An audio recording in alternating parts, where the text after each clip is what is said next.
Bonjour et bienvenue dans cette nouvelle vidéo. Aujourd'hui nous allons voir le schéma de communication. Alors le schéma de communication repose sur un principe simple qui consiste à une interaction entre deux individus, une interaction entre un individu et un groupe, et une interaction entre un groupe social vers une audience de masse. Une interaction entre deux individus, c'est ce que l'on appelle la communication interpersonnelle. Donc deux individus qui communiquent entre eux. À partir de là se met en place un schéma de communication. On va avoir un émetteur, on va avoir un récepteur et on va avoir le message envoyé par l'émetteur. Le récepteur va faire un retour, ce que l'on appelle le feedback, c'est-à-dire que l'émetteur lui pose une question par exemple et le récepteur va répondre. Donc là, on a la base du schéma de communication. Entre l'émetteur, le message, et entre le message et le récepteur, il va y avoir ce que l'on appelle des filtres. Ces filtres-là pourront être des facteurs de perturbation pour la compréhension et la qualité du message. Donc ça pourra être par exemple du bruit, mais ça pourra être aussi un certain type de langage et un registre de langage utilisé par l'émetteur qui pourra être mal compris par le récepteur. C'est-à-dire que si l'émetteur utilise un langage professionnel donc technique et qui n'est pas spécialement compris et décodé par le récepteur, à partir de là, on aura une déperdition de la qualité du message par le récepteur. Une interaction entre un individu et un groupe. C'est ce qu'on peut appeler également la prise de parole. Donc on a quelqu'un qui parle à plusieurs personnes. Donc ça peut se faire dans le cadre d'une discussion de manière informelle. Ça peut également être lors d'une réunion, c'est-à-dire que vous prenez la parole pour vous adresser aux participants de la réunion. Ça peut être lors, je sais pas moi, d'un séminaire ou d'un colloque. Vous allez faire une présentation devant un large public. Ou si vous êtes formateur et enseignant, vous allez vous adresser à des stagiaires ou des élèves. Donc là aussi, il va se mettre en place un schéma de communication. Celui qui prend la parole donc envoie un message à ses interlocuteurs. Donc à ce moment-là, il a le rôle d'émetteur. Et on voit ici qu'il va s'adresser à plusieurs personnes. Bon là j'ai mis 3 récepteurs, il pourrait y en avoir 5, 10, 15, 20, peu importe. C'est pour que vous compreniez le principe. En sachant que donc le schéma de communication se met en place de la même manière qu'avec la communication interpersonnelle. Et à partir de là, les récepteurs pourront renvoyer un feedback, c'est-à-dire faire un retour d'information à l'émetteur. Alors si c'est en réunion, ça peut être en posant des questions. Les récepteurs vont entendre ce que dit l'émetteur et puis vont lui poser des questions, vont compléter ces informations. Si c'est par exemple pareil, un formateur qui s'adresse à des élèves en cours, ben là les élèves pourront lui poser des questions, lui répondre si le formateur pose une question, les stagiaires vont répondre, donc là il y aura un feedback et on est bien sur un schéma de communication. Alors si c'est lors d'un colloque par exemple d'une conférence, vous vous adressez à un public assez large, là vous pouvez aussi solliciter dans le public, poser une question et solliciter une personne pour qu'elle puisse vous donner la réponse à votre question, et va se mettre en place également un schéma de communication. Donc on va retrouver au même endroit les mêmes filtres qui pourront favoriser, qui pourront donc être des facteurs de perturbation et donc atténuer la compréhension du message.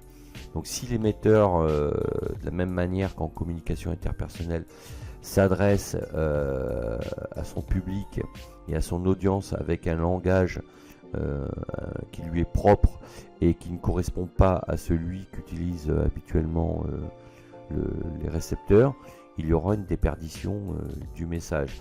Alors en sachant que le feedback et le retour d'information par les récepteurs peut être aussi sous forme de communication non verbale.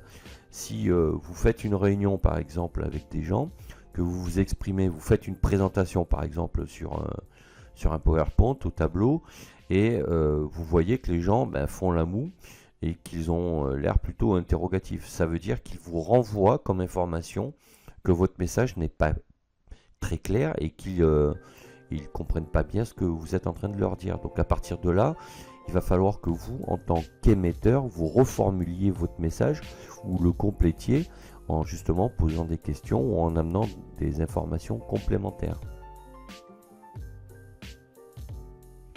Vous avez donc l'interaction entre un groupe social vers une audience de masse.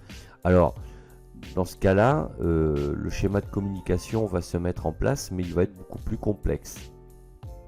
Pourquoi? Parce que là, on va être dans le cas, par exemple, d'un groupe social qui va envoyer un message à une audience, et on va être plutôt sur des canaux de communication à travers donc de la télévision par exemple, des réseaux sociaux, sur internet, etc.